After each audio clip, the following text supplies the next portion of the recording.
story about Beitar and not the soccer team. And don't forget that, as I'm standing up here, we'll be at Simcha Sunday this week at Paradise from 4:30 to 6:30. So look forward to seeing you there for the picnic. Anyway, Judy, you want to pick up our 255 on the Mishnah?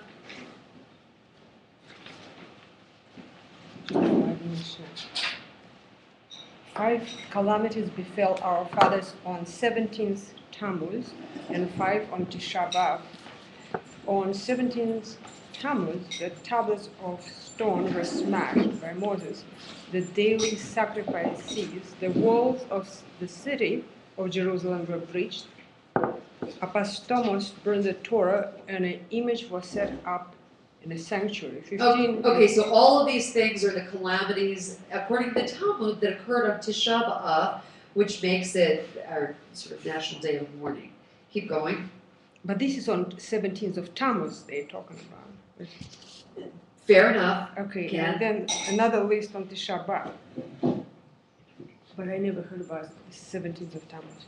On Tisha B'Av, it was decreed that our fathers should not enter the land. Both the first and second temples were destroyed. Beitar was captured, and the city of Jerusalem was plowed over. Okay, so those are the 5, right? So the decree came from God. They couldn't enter the land. First and second temples, Beitar, and the story of Beitar, and then Jerusalem. Okay. Once the month of Av begins, we reduce pleasure.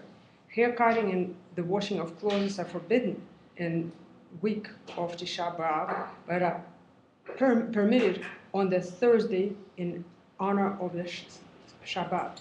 What if it falls on Thursday? What if it falls on Shabbat? What do you do? Well, that's a very interesting question because we wouldn't be fasting on Shabbat. My guess is somehow the calendar can't fall out with a Shabbat and on the 9th of Av. That would be my assumption as to how it's done, but maybe somebody with their fancy iPhone could figure out if Tisha B'Av could ever be on Shabbat or not. I'm thinking that it probably can't. It's probably postponed by a day, the fast of Tisha B'Av. No. It may be, or it may be that the calendar is just done to add a day here or subtract a day there. Because there's certain days that we can't have certain things fall on. And so the sages had those all worked out. I'm anticipating that this is probably one of them, but anyway. You should not eat 2 courses on the eve of Tisha B'Av, nor eat meat or drink wine. Rabban Shimon ben Gamliel says you should merely do something different from the usual. Rabbi Yehuda held that overturning the couch was Obligatory. Obligatory. Okay, so but the sages disagreed. Overturning the couch is actually a literal, in pulling back a thread from a long time ago, that literally they had beds, couches, whatever, and those were overturned as a symbol of mourning. So people, as we know, in the past, sat on either low chairs, something like that, in a mourning time, and overturning the couch was symbolic, at least from my recollection of doing eons ago, a Dean Steinsalt's Talmud, which showed a picture of an overturned couch. Rabban Shimon ben Gamliel said... So, and before we move on to Tu B'Av, I should also say that Reform Judaism does not recognize really the 9th of Av as a day of mourning. So it's conservative Orthodox, but not within Reform, typically. It's just not a recognized date. Okay, so now we're going to learn about Tu B'Av. Rabban Shimon ben Gamliel said, 15th of Av and the Day of Atonement were Israel's most joyful days. The girls of Jerusalem went out then in borrowed white dresses. It was so that none should be embarrassed, but by not having one of her own. And all the dresses were immersed for purification. The girls of Jerusalem went out and danced among the vineyards. What did they sing? Young men, raise your eyes and consider whom you choose. Look for breeding, not for beauty. Grace is deceptive, beauty is illusory. Yes. It is for her fear of the Lord that the woman is to be praised. Extol her for the fruit of her hands, and let her works praise her in the gates. And I'm assuming that's from Eshekiel. So there, that's the proof text for it. So consider the woman who has Yagat Hashem. Likewise it said, O maidens of Zion, go forth and gaze upon King Solomon, wearing the crown that his mother gave him on his wedding day, on his day of bliss. From Song. What song? Song of Psalms, right. Shir Okay. Hashem. Okay, on his wedding day, that is the day the Torah was revealed, on his day of bliss, that is the day the temple was built, may it be rebuilt speedily in our days. Okay, 17. and so if you've read the English translation of Art Scroll about Shir HaShirim, the actual text itself talks all about how it's God and the people of Israel. The literal text is all about, this couple and how lovely it is. But they're using this kind of metaphor dating back to Talmud as their proof as to why Shir HaShirim is about God and the people of Israel instead of about these two lovers. All right, so moving on then to the Gemara, Diane. On Tish B'Av, it was decreed that our fathers should not enter the land. How do we know this? It Okay, is so now remember that there are a lot of people who have a lot to say about exactly what date certain things happened on in biblical times. And this is where they draw some of that from. How do we know that it's Tisha B'Av? Well, they're going to calculate from the tablets and from the dates and from even when Miriam was put outside, the tent, et cetera, to get to Tisha B'Av. So go ahead. How do we know this? It is written, in the first month of the second year, on the first of the month, the tabernacle was set up. Now a scholar said, in the first year Moses constructed the tabernacle, in the second he erected it and dispatched the spies. We then read, in the second year, on the 20th day of the second month, the cloud lifted from the tabernacle of the pact. They marched from the mountain of the Lord a distance of 3 days. Rabbi Hama bar Hanina observed, that is when they turned aside from the Lord. We continue, the riffraff in their midst felt a gluttonous craving, and then the Israelites wept a whole month, which brings us to 22 Sivan. So Miriam was shut out of camp 7 days, which brings us to 29 Sivan and then send men.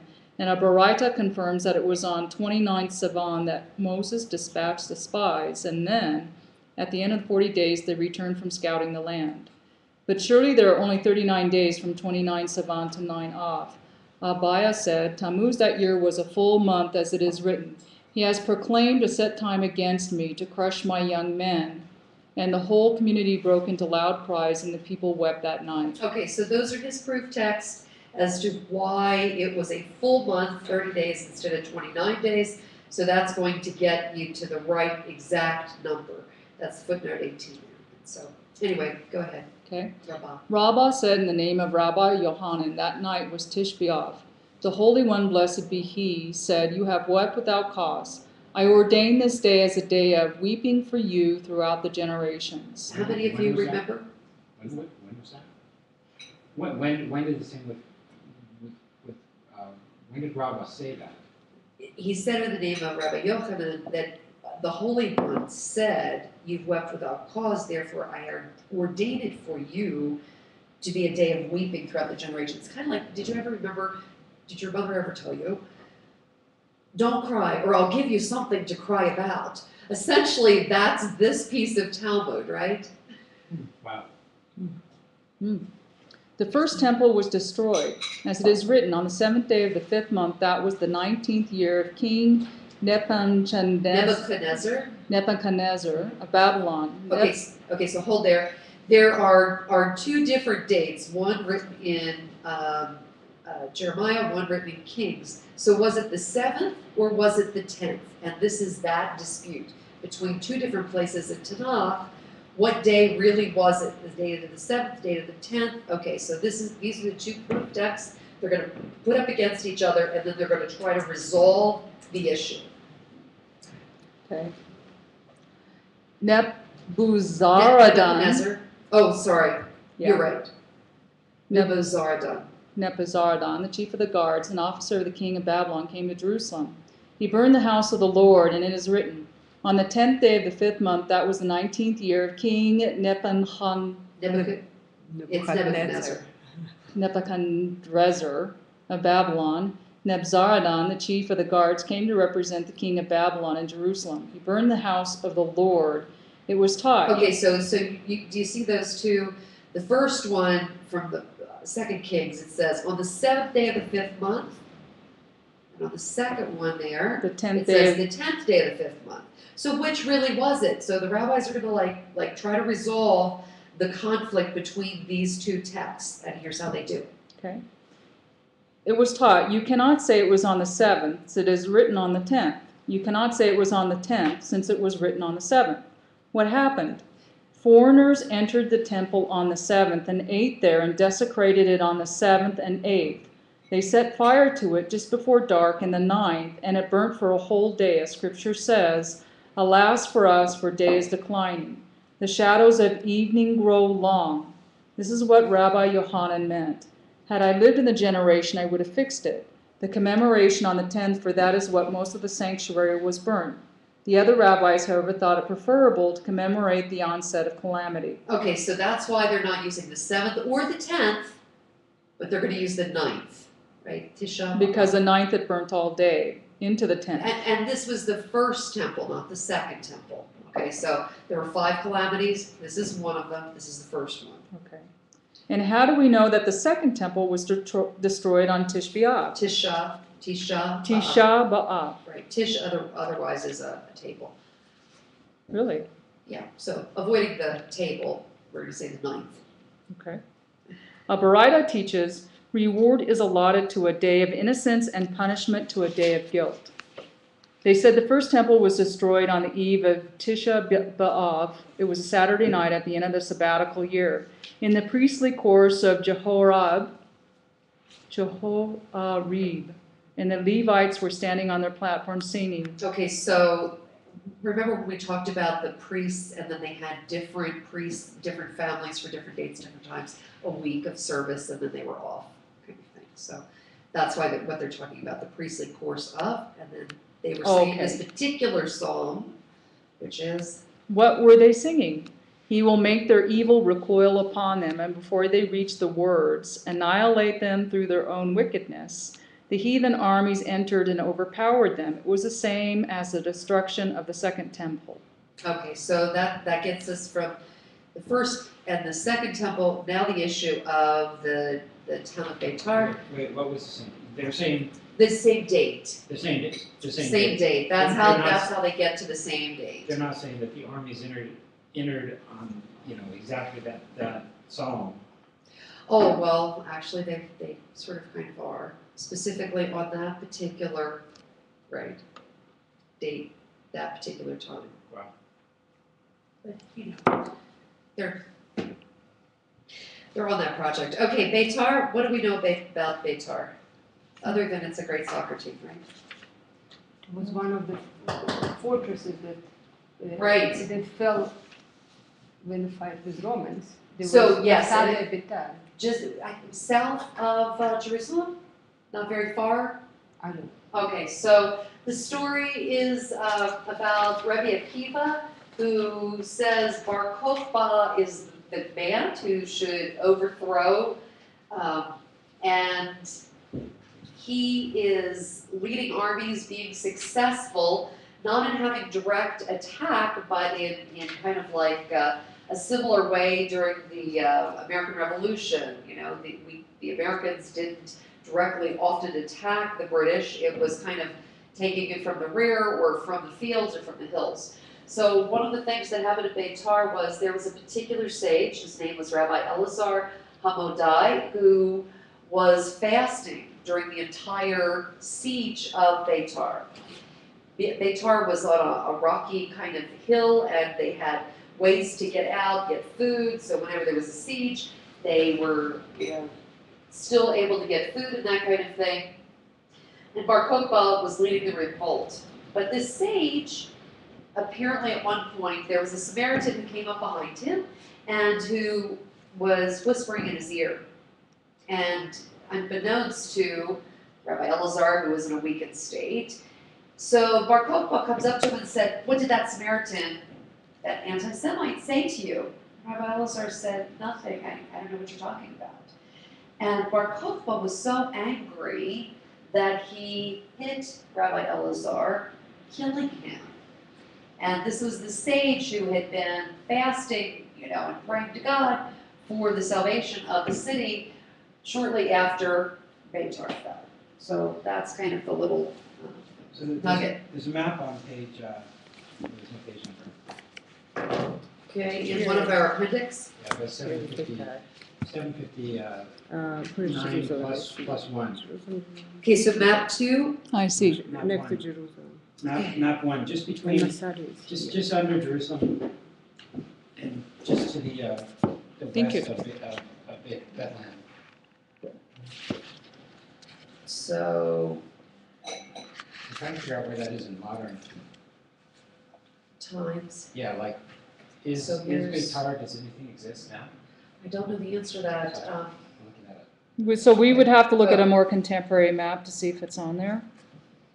My guess, I think that there is, Oh, there's a and I Wikipedia want to say article. that there's probably a.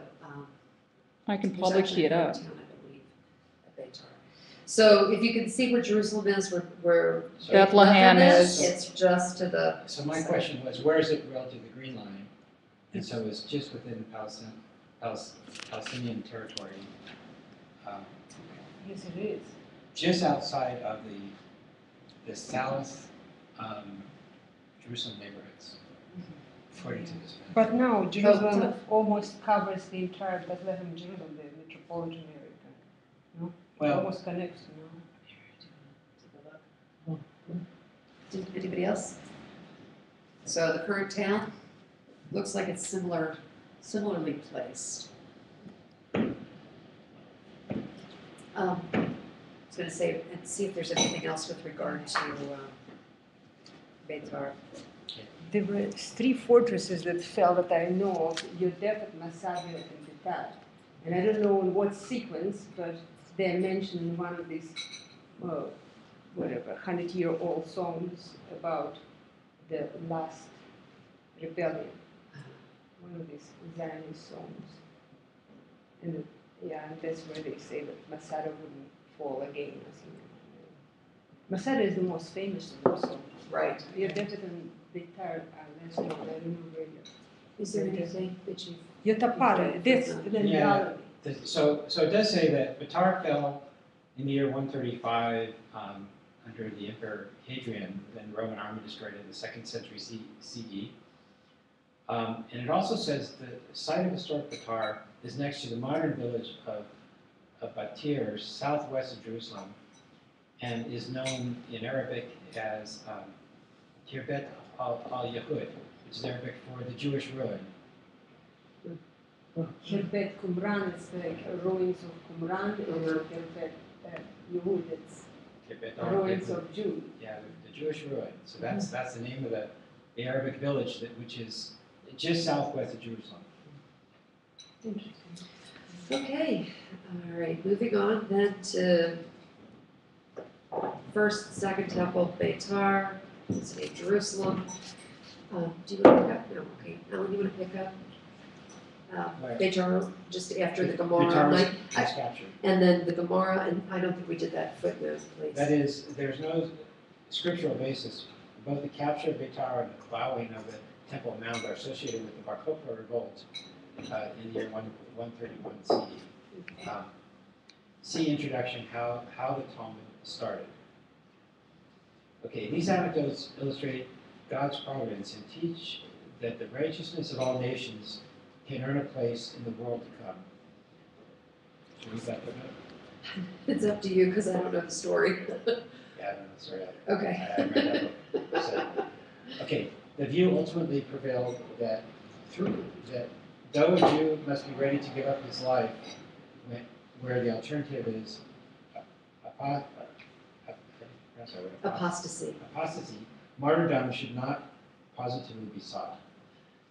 And the city of Jerusalem was plowed over. It was taught when the wicked Tinius Rufus destroyed the temple Rabban Gamliel was sentenced to death. So now we do have a footnote which might be of consequence Wow, here. that's interesting. Historically, this is implausible. Gamliel II must have died well before the Bar Kokhba revolt. Several inscriptions attest the presence of Tinius Rufus in Bet Shean. He was the governor of the province of Judea when Hadrian visited the city in the spring of 130 CE. The temple had been destroyed in 70. Are they talking about the destruction of 130 though? Or 130, whatever it was, 130. So the Bar Kokhba revolt was 135, I thought. I think that sounds correct. Okay, Hadrian. So after the Second Temple is So destroyed after is the when the Second Bar Temple. Kokhba revolt occurs. Is that Hadrian had correct from a set historical The standpoint? temple was destroyed in 70. And then the Bar And, Kokhba in and 130. there were other rebellions. It was all like Right, well, there was lots of all sorts uprisings. skirmishes there, and this is Yodefet and Betar, I think Yotfata, that's what the name of it is in Galilee. And by Bar Kokhba it was the and It's then one of the bigger ones. the bigger Which ones, actually brought Caesar, whoever the Caesar was at that point, to I don't remember the Roman names, but the first was this Titus, Vespasian. He became, this is the 70s. Vespasian became emperor and sent his son Titus to finish it up. And in 135, after I think death of Bar Kokhba, who was a student of Rabbi Akiva, Elazar ben Yair, the Sikari, the zealot, escaped with a group of people from Jerusalem to Masada, and that was the last thing that fell in this famous suicide of. Big fire warnings with this wind. Okay, so moving then back into the text. A legionary entered the house of study and called out, "The famous man is summoned. That famous man is summoned." Rabban Gamliel heard and concealed himself. The legionary, I guess that means delete the I'm Army assuming Of the yes, army. right. Yeah. Mhm. legionary Which is this is a very interesting story here, yeah. came to him in secret and asked, "If I say to you, can you bring me to the world to come?" He answered, "Yes, swear to me." Rabban Gamliel swore to him. The legionary climbed up, threw himself from the roof and died. As we have learned, as they issue a decree, and one of them dies, the decree is canceled. A heavenly voice was heard to proclaim, "That legionary is destined for the world to come." What an interesting piece. So, and this story I do recall, was apparently when Jesus was being crucified, there's a story that the guy next to him on the next cross asks him if he would bring him to the world to come. So I think that this is a similar kind of theme here. So if he said yes, but when he dies, it doesn't come to pass, right? I don't know if the completed story here, we have the completed story. I don't know if within the Christian edition that it includes the upshot or the final story of that or not. So here we hear a heavenly voice saying that legionary is destined for the world to come. So The rabbis taught when the first temple was destroyed, groups of young priests gathered, holding the keys of the temple in their hands, and ascended to the temple roof. They declared, "Lord of the universe, as we have failed in our duty as guardians, we return the keys to you." They threw them up, and the palm of a hand issued forth and received them. The young priests then leaped into the fire. another interesting piece we don't see in much of our literature where there are situations of suicide, but or that heaven reaches forth and grabs keys when they're thrown. But And then they commit suicide. Pardon? Then they die. The Right. priests, The because priests. Yeah. they basically lost the temple. Right. And they feel such shame that they leap to their death. It was for them that Isaiah lamented, "The valley of vision pronouncement. What can have happened to you that you have gone, all of you, up to the roofs?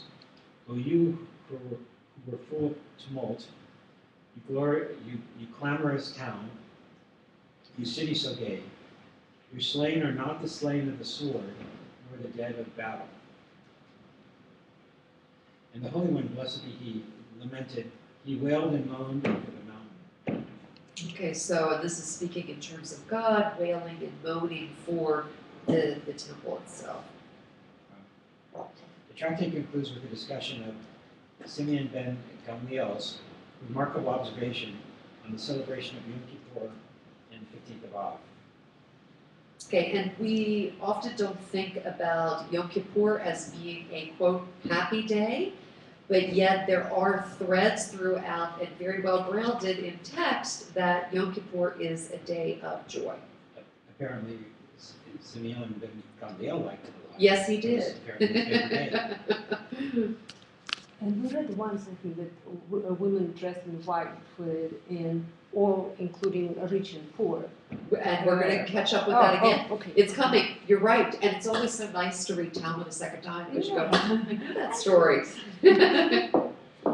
Ravan Simeon ben Gamliel said, 15th Av and the Day of Atonement was Israel's most joyful days. Yom Kippur is certainly joyful, for it is a day of pardon and forgiveness, and the day on which the second tablets were given to Moses at Sinai. But what is so special about the 15th of Av? For Rabbi Yehuda, in the name of Shmuel, it is a day that tribes were given permission to intermarry with one another. On what did they base this? On the Can verse. you fix that? Is it dreaming? I think so, yeah. This is what the Lord has commanded concerning the daughters of Zelophehad. That is, the restrictions on which tribe they may marry into apply to this generation only. Rav Yosef said in the name of Rav Nachman, it is the day that the tribe of Benjamin was permitted to re-enter the congregation of Israel after it had been said, now the men of Israel had given an oath at Mitzpah, none of us will give his daughter in marriage to a Benjamite. Okay, so do you remember the story from Judges about why did Israel's, the tribe, the 11 tribes saying none of us are going to give our daughters to the Benjamites? Okay, so this comes from Judges, and it's a story about the tribe of Benjamin. Initially there was a man from Ephraim and his concubine. Concubines in that time were like wives, except they had no ketubas, right? So his concubine decides she's going back, I don't know, somewhere to Beit Lechem. He follows her and then says, come back, live with me again. So he and his concubine go. They were going to stop at Jerusalem, but Jerusalem at that time was held by Jebusites. So they decide they're going to press on and go to Gevha. I'm not sure if there's a little town of that in your appendix or not. But it's fairly close, but they decide they're going to go there, and it's where the tribe of Benjamin was concentrated. So they go to this town, he and his concubine, and they wait all day in the city square, waiting for somebody to take them home, waiting for somebody to offer them hospitality, which was certainly one of the mitzvahs in those days, in a time of desert travel. Finally, late in the day, there's an elderly man who comes and says, come back with me to my house. So he and his concubine go to stay with the elderly guy. In the middle of the night, there's a bunch of ruffians who knock on the door and say, give us the man, because we want to have sex with him. A little reminiscent of an ancient biblical story, Abraham, etc. Okay, so Sodom and Gomorrah. At any rate, so they try to say, take my daughter, and then they finally say, take this concubine. So they take the concubine, gang rape her, she dies. This man is so upset because he traveled so far to get to where the tribe was going to be. He didn't expect that his concubine was going to be killed by being raped to death that night. So he takes his concubine and he cuts her up into 12 pieces.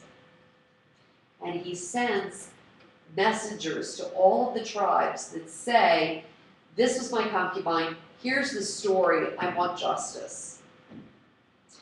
So all the tribes gather against Benjamin because Benjamin's like, you know, they should have protected this man, but they didn't do it.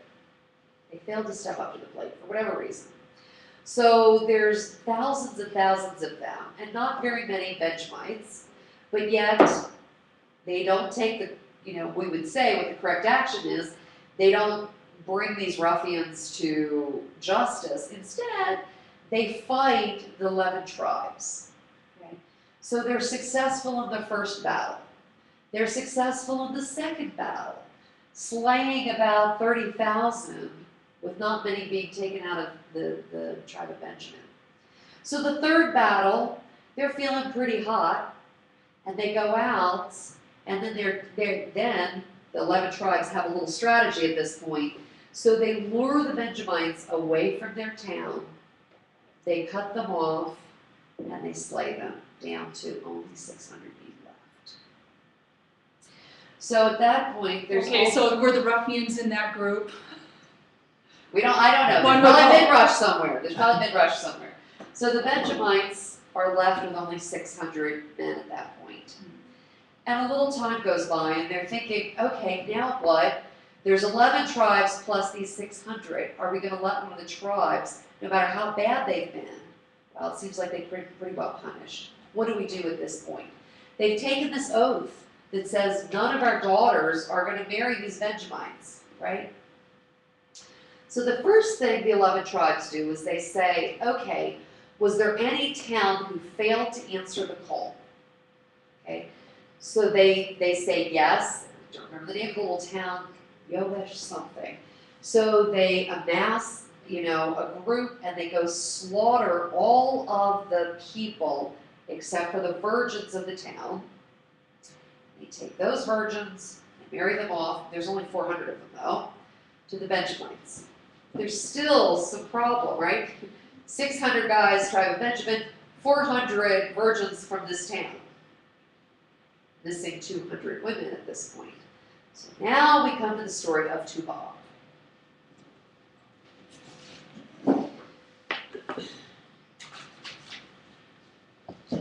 So we're at the bottom of the page there, if you want to finish the page.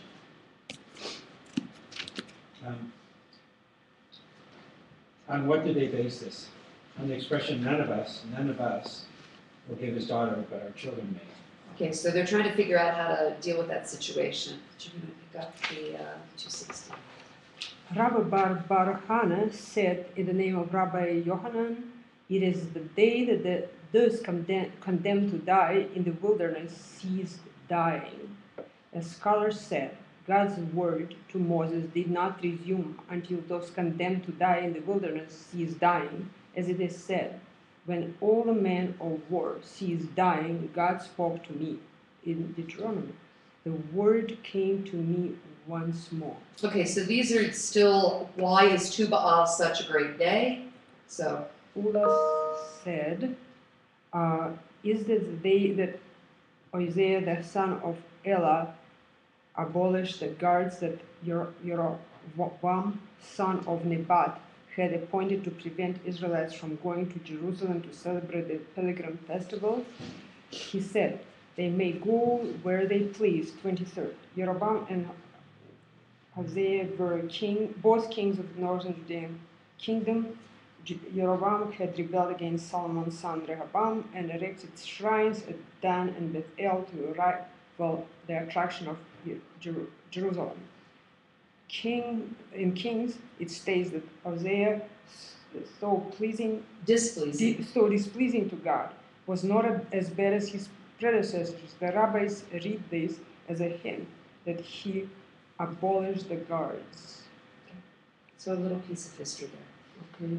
Then Rav Matna said, is the day permission was given by the Romans to bury the slain at Bitar. And there's actually a story of, okay, go ahead. For Rav Matna said, on the day permission was given to bury those slain in Bitar, the rabbis of Yavne instituted the blessing, who is good and who brings about good in the grace after meal, who is good for the corpses did not putrefy, and who brings about good, for it was possible to bury them. Okay, so that's one of the stories about Beitar, that those who were slain, and we have this theme through several different places in Talmud, that those who are tzaddikim do not putrefy, that their corpses stay whole and okay. Another piece on that, we still have in our Birkat HaMazon, I don't know if you remember the line, U'heitivu meitivu yetiv lanu. Okay, so that's apparently where we get those threads from, is the rabbis at Yavna.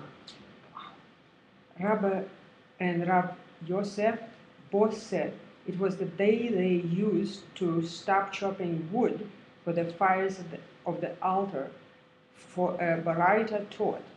Rabbi Eliezer the Great says they stop chopping wood from 15 Av onwards, since the sun is getting weaker and the wood does not dry out properly. Oh, we read about that also. Yes, we have. Rav Menashe said they called it the day for breaking the chopper. Breaking the axe, yes, The axe. exactly. Yeah. After 15th Av, who adds increases. Who does not add perishes. Perishes? Okay, so we'll read that and then we'll get to the footnote there. Rav Yosef said, may his mother bury him. There is a play here on the words Yosef increase and Yosef perishes. Rav Yosef fittingly clarifies. Rashi explains that as the night get longer, one should add more time for the study of Torah and live rather than neglect Torah and die. Okay, so what exactly does this little colloquial saying mean? One who adds after the 15th of Av, the person who adds increases, but the person who does not add perishes. So Rashi's coming to try to explain to us, well, it certainly means adding Torah study when it gets darker at night. Okay. Thank you, Rashi. For on them, the girls of Jerusalem, the rabbis taught the king's daughter would borrow from the high priest's daughter, and high priest's daughter from deputy high priest's daughter, the deputy high priest's daughter from the war priest's daughter, the war priest's daughter from an ordinary priest's daughter, and all Israel one from another, so that she who had none would not be embarrassed. Oh, okay, that's the story about white That's the dresses. story about the white dresses, and all the dresses were immersed for purification. Rabbi Eliezer said, even if they had been folded away in a box. Okay, even if they were clean, they still had to be purified. The girls of Jerusalem went out and danced among the vineyards. It was taught, whoever had no wife went there. The well-connected girls said, young men, etc. The rabbis taught, the beautiful ones would say, look for beauty, wives are for beauty. The well-connected ones would say, look for a good family, wives are for children. The ugly ones would say, take a wife for the sake of heaven, but crown us with gold pieces. okay, so before we move on there, so that this situation was, what do you do when you've got 600 guys, 400 that they got from the one town, they still had 200 that didn't have wives. So the custom apparently is when they would go up, that there would be a particular time when the young girls would go out in their white and dance, and the Benjamites would come and take a bride. So that was how they didn't give their daughters, they were dancing and they took them, basically with permission. But so it's not just situation. Kidnapping or abducting. Right. No, the girls apparently knew this was the situation. You're going to go out, you're going to dance, and hopefully the guy that finds you is the right guy, kind of deal. So the 600 Benjamites could actually come back and, be a tribe again. So. Well, these things where they borrow dresses from each other just Yes. reminds me about my nieces in Israel. they all there at this age just Sharing exchange dresses constantly. It's just a big. They never wear twice the same thing because the same dress goes through the entire school basically. Nice, that works. The rabbis taught the beautiful ones would say, "Look for." Oh, I Okay, we already got said that it. next. Ula Bira said, in the name of Rabbi Eliezer, in time to come, the Holy One, blessed be He, will make a dance for the righteous, and He will sit among them in the Garden of Eden. Each will point with his finger, as it is said, in that day they shall say, this is our God, we trust in Him, and He delivered us. This is the Lord in whom we trusted. Let us rejoice and exult in His deliverance. Okay, so that finishes up our section on Ta'anit. And the next one that we're going to talk about is page 277. So we still have a few minutes. Shall we press on? I just wanted to ask about the mismatch between the 400 And the girls and 600. the 600 men. Right. What about that? Well, how was that resolved? So that's where they danced. That's where the young So girls would the go out in the first- vineyards of Jerusalem. Well, so I can understand how the 400 girls would all be matched up. So the first 400 were matched up as a result of the town that the 11 tribes went and then killed everybody because they didn't go out to battle against Benjamin. So there was one town. And the remaining 200 would go and pick women out of the vineyards when they were dancing. Got it. Okay. And where did these girls from the vineyards come from? I want to say when they brought, we could probably look this up, but I want to say when they were bringing sacrifices up to Shiloh. So, When they were bringing sacrifices up from the They're outer from- areas. They're just from other tribes? yes, that's my understanding. So they weren't giving their daughters because they had taken an oath, but the daughters were going out to dance on Tu B'Av. With the understanding Right. That was. that the Benjamites would come and select. I think there are traditions in other people like that where on a market day there will be some big dancing somewhere where guys can pick the Kind of like speed Right. dating, just a little different. Well, that's funny, the Yeah, speed you're right. dating. But it's but I think it's even now this is in Africa. But my question would be, what class of girls would this occur to? Like, what status would you be to be put in a group to dance? If you look at who, all of the king's daughters on down were dancing. So it would imply that Benjamin had access even to the quote, the highest levels of the tribes. Yeah, I think I missed that. That's at the bottom of 260.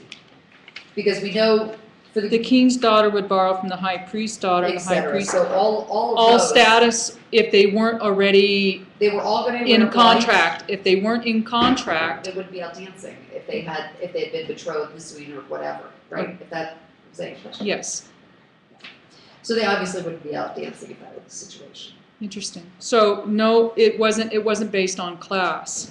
That's kind of fair. At least here specifically seems to indicate otherwise. Right. So this is saying that it was pretty fair across the board. Well, and I think that the 11 tribes were probably thinking, we could look at that scenario and think, how many ways could we have done this other than going to war against a single tribe? What happened to the send emissaries? What happened to the bring your elders, let's talk about this, because really what happened to this man and his concubine should never have happened. But then again, 30,000 of the 11 tribes were killed, and the tribe of Benjamin was decimated over this situation. So would there have been a different way to handle that kind of a setting, even in, quote, those days? I'm sure that by the time everything was said and done, everybody felt bad. There had to be some solution. Talmud seems to be, or sages of Talmud Yes. age, kind of address every one of these uncomfortable situations in the Bible Right. and come up with And bring it forward. something That's it. forward Right. and say like there was something good about it, or there was something that we didn't know from just reading the text, Bible text.